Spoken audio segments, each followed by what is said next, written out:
Hi, it's Heather Vegan Moon, or the Vegan MT, or Heather, whatever. I'm going to try to tell you the Black Kitties tragedy as fast as possible without crying. Happened 2 days ago, day before yesterday. Well, to start real quick, there's been a litter of kittens right next door to me. I live in a trailer park. They were born under a trailer. And me and my boyfriend have been watching them for months since they were born, and the little things, and feeding them and watering them. And some of them have gotten trapped already to get spayed or neutered, and their mom finally got trapped. Their dad finally got trapped to get spayed and neutered. But there was two left that were survivors, I guess, kind of, and a black one and a little orange and white one. And the black one was my favorite. Of course, I love black kitties. And but also he was kind of like one of the sweet, shy, not as aggressive, not as alpha male type, more passive. So of course I respect that. I can identify with that even. And yeah, the little black kitten was my favorite. And there's also his little brother, her little brother. I think the black was female and the orange was male. So the orange is fluffier, white and orange. Anyways, so Tuesday night, well, they'd finally getting warmed up to us. They've starting to sniff our hands and get really close. And actually, Monday night, my boyfriend had a really good interaction with the little black kitten, with him playing and eating, and it was really cute. And so, yeah, he did that. And then the next day, I had a good interaction with the little black kitty. He was getting really close and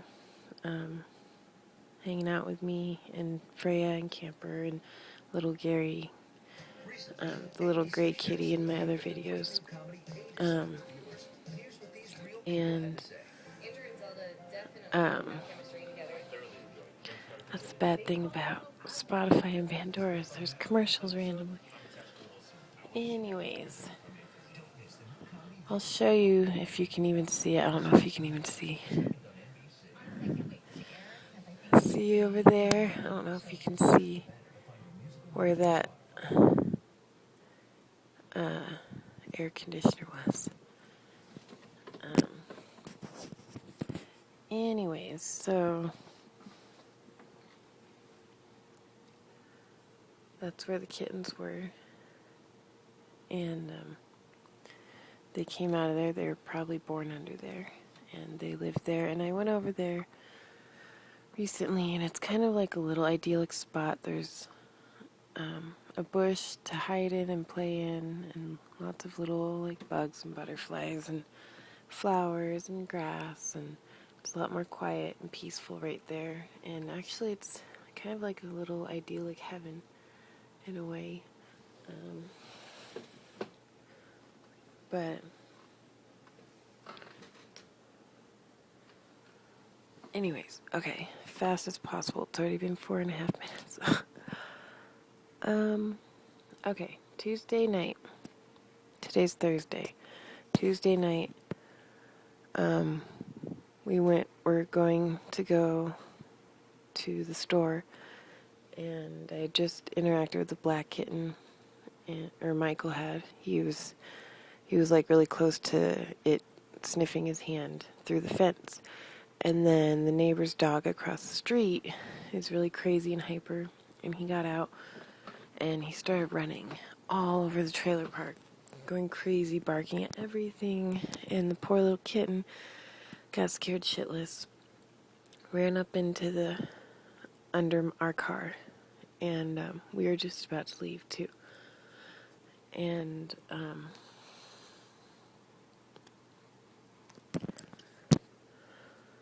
anyways, I'll try not to cry. He ran up under the car, and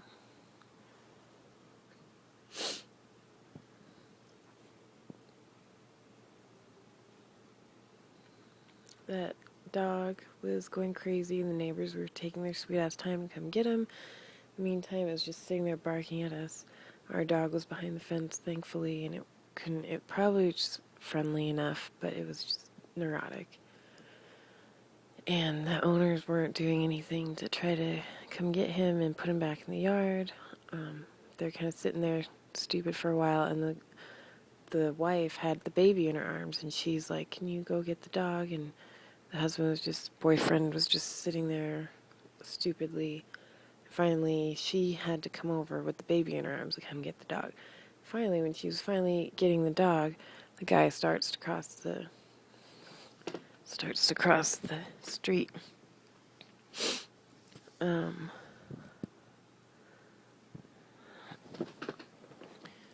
So we go wait a few more minutes, and then we go look under the car and bang on the car and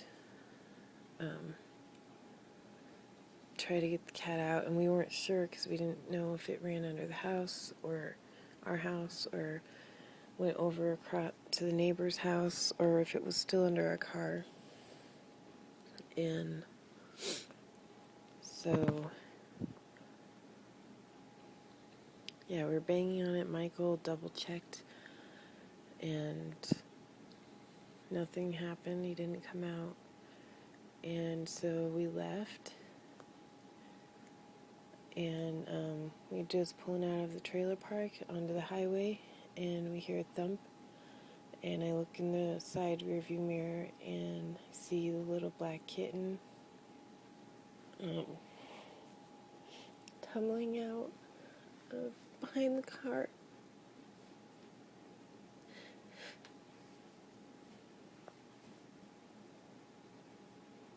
And what happened, it was he was under the front wheel well right where I was sitting. And he tried to get out of the car because it was driving. And he jumped out and the back wheel ran over him. And we were both like, fuck. And we turned around and go look for him. We couldn't find him. Walk all around. There's like an RV dealership right there. And we walked through there and to see if he was hiding or something. Couldn't find him. Go walk over to the trailer park office. They're like, oh, we don't see him. We'll look for him, put food out, and blah, blah, blah. And then we go to leave, and then Michael's like, I'm going to look again. I'm like, I'll look again, too. Even though, like, I was wearing flip-flops, and I was all slow and clumsy or whatever. And it was hard to, like, walk through the rocks. But I was like, I don't care. I'm going to go look again, too. And then we found him laying in the bushes, little weeds right next to the road, and it looked like he was dead. And so Michael picked him up, and we were both like shaking and crying, and we were like, let's take him to the emergency vet. So we get in the car, Michael has him on his lap, and he's driving, and I look up the emergency vet and call him, and we go there and tell Michael where to go. And it was like a 10-minute drive probably, and like half of that time, more than half at least, I was giving the kitten mouth to mouth, trying to keep oxygen in his body. And I didn't know if I should do chest compressions because he was so tiny, and I didn't know if he had broken ribs or whatever. And I guess in that situation you should probably do them anyways, because a broken rib's better than being dead. But I'd never done CPR on a kitten before. I've taken CPR lessons, I know how to do it, but I know at least keeping air in their lungs can help, and I thought I felt a heartbeat. But I don't know. He was warm, and I thought I felt a heartbeat.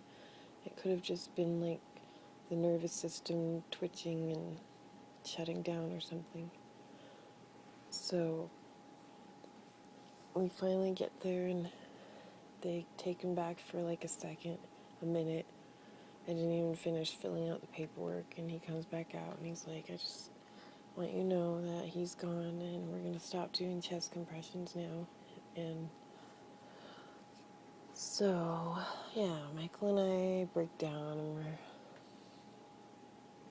both heartbroken, extremely heartbroken, and feel guilty, like it's our fault, but we know it's not, because we did try to help him and save him many times and gave him a better life and tried to get him out from under the car. We didn't know if he was under there, because he's so tiny, they can go up in the littlest little crevices. So we should have just not left when we did and walked away. And so if he was down there, he could have run away when it calmed down. But we didn't. And now he's gone. I don't have any good pictures of him. I have one blurry picture that of him with his whole litter and his mama, but that's all I have. And then yesterday I was about to leave, and it was just after I took that Trailer Park Kitties play and Trailer Park Kitty Tragedy Part 1 video, and I was hanging out with the little orange kitten and little gray Gary laser eyes, and I was leaving, and I was really paranoid. I checked under the tire well, and I banged on the car a bunch, and one thing I didn't do is look under the hood, which is where I needed to look, because I slowly started the car, turned on the radio, made a lot of noise, finally turned it on, and I heard a thunk. I see the little orange kitten running really fast out from under the car, and he climbed a tree, and jumped over the fence, and his back leg wouldn't work, and so he used his mouth to hold onto the tree and pull up with the top legs. So, I mean, he was alive, and I think